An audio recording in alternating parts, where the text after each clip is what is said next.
That's the red light that says that we're live. Now I'm waiting for that little green light to sort of confirm that we're live. Waiting for, there we go. We're live. How about this? Is Max, and welcome to Max Rants. That means it's about 6 p.m. Mountain Time, and I'm here to rant, so let me rant in English, rant, rant, rant, rant, rant, in Chinese, jiga, jiga, jiga, do, do, do. Let me explain what's going on here. Tensions between China and the U.S. are a little bit tense right now, and they're getting more tense all over the globe. I want to get into it just a little bit if I can. Very recently, that's yesterday, China warns the United States that their own quote, any type of war, we're ready for it, end quote. Now you understand, the big thing is the tariffs. The U.S. is imposing higher tariffs on China, and China says that they're ready for a trade war. They're saying, bring it on. Of course, they're not mentioning the fact that the goods we want to tariff them 25% on, they've already been hitting us with 60, 80, even 120% on cars and trucks. So when we want to raise it, I guess it's raise it by 25 because 25 is already lower than what it's been. Xi Jin Ping, that's the dictator of China, he said in a quote, he said, China will fight till the end in any war. Now you can click onto the New York Post and find this story. I've got a link somewhere here on the side of that pretty picture of a camera, one of my books I've written on China. Yeah, I'm sort of a China authority in some ways.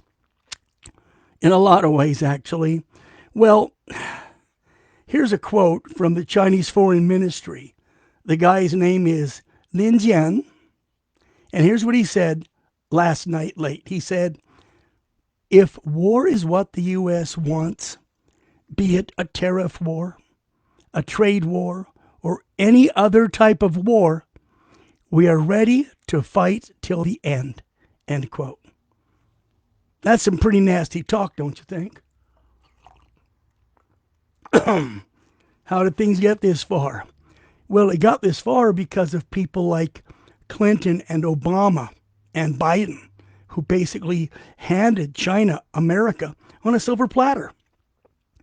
Tensions have been high over the Panama Canal. They're high over Greenland. They're high over strategic passages between the Taiwan Straits. They're always going to be high because China and the U.S. are fundamentally different in ideology. Okay? The U.S. bumped the Chinese tariffs 10 to 20%, but let's remember, today the president said, we're going to back off for a month. For 1 month, we're not going to impose these tariffs on Canada, Mexico, or China, so we have a chance to negotiate. Now, I got a feeling with Trump, if they stall another month, we're going to let them have it with both barrels. Tariffs will ease if China just stops sending fentanyl precursor chemicals to Canada and Mexico. Precursor chemicals means the stuff you need to mix together to make fentanyl. Chinese chemical companies sell this stuff without reservation to Canada and Mexico, where they turn it into fentanyl, flip it over our borders, and kill over 112,000 people last year alone. In America. I don't know what they're killing in Canada or Mexico. And you know, China is reciprocating with a 15% tariff on all U.S. agricultural products. So that's fine. We grow 1/3 of their rice. Let's see how they like it. Yeah, the U.S. grows 1/3 of China's rice. Yeah, you wouldn't think it, but we sure as hell do. Now, the U.S. says, get a quote here, China and Canada and Mexico have not done enough to crack down on deadly and illicit fentanyl imports, and there is no reason to pause the tariffs, end quote. But again, we have now paused them for a month.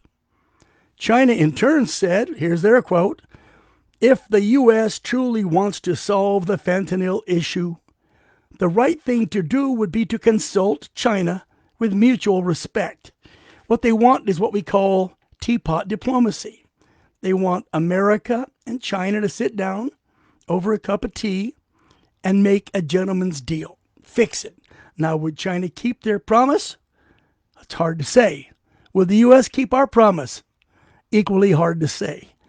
Diplomats only know how to lie, and that's the sad truth of it. But here's somebody who's not a diplomat. Here is Defense Secretary Pete Hegseth. Great guy. Love you, Pete. He responded to China's threats very early this morning. Nope, yesterday morning. Here's what he said. He said the U.S. is prepared and doing everything we can to deter conflict with China. Here's a quote, a long quote from Pete. He said, "Those who long for peace must prepare for war. That's why we're rebuilding our military.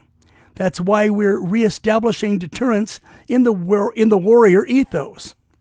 We live in a dangerous world with powerful ascendant countries with very different ideology. They are rapidly increasing their defense spending, modern technology, and they want to supplant the United States." End quote. He breathed a bit and he continued. He said, quote, "If we want to deter war with the Chinese or others, we must be strong." End quote. Now, he's right. Biden never tried to negotiate, and it's a good thing he didn't because we were weak as hell all during his administration. His hatred of the military was obvious. After decades and decades of totally unfair Chinese tariffs imposed on U.S. goods, isn't it about time we did the same? I mean, okay, ideally, you charge us 10%, we charge you 10%. 20-20. But when I lived in China, during the 16 long years I was there, I saw American automobiles, trucks coming in, and the tariff was 139 to 169%.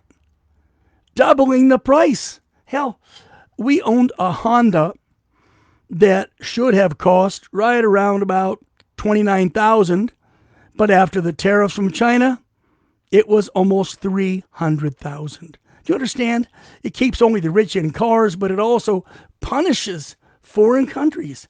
Now, the United States has played sucker. We've played the sucker game against the world for far too long, accepting unfair trade practices, constantly walking uphill the most uneven playing field in the world.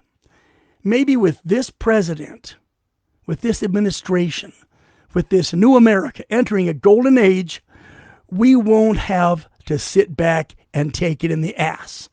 No. We don't have a weak-kneed president in the Oval Office, and that's a good thing.